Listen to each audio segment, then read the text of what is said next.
We should do everything possible to conclude a trade agreement between New Zealand and the European Union in the course of this year. I would like to conclude this deal before the end of the mandate of my Commission. I'm convinced, given the good spirit which did impact our discussions of today, that this is possible.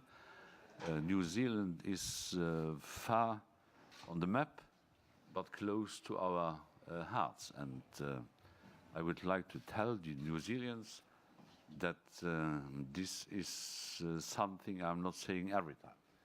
But I do think, having never been in New Zealand, that we have to put into place a win-win game, which is, by the way, not a game, but a strategy.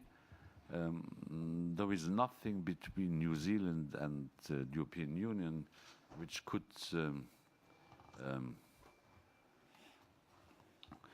pose problems. The President mentioned that trade naturally was a significant part of our conversation. And in part, that's not because that is the only focus of our relationship. In fact, our relationship extends well beyond the economic, but because we are of such a shared view and of shared minds on so many other issues, that trade naturally is something that is current and therefore something we discussed quite extensively.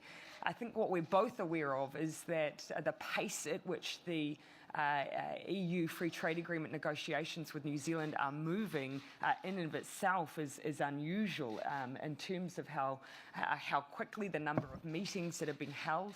The fact that the Commissioner with responsibility for agriculture will be visiting New Zealand next month means that things are moving at pace.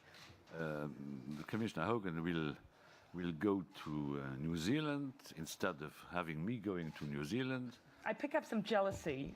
Yeah. It's serious. Yes. I have a standing invitation from 170 countries. Yes. But New Zealand will be the first on the list after my mandate. You have to pay for it.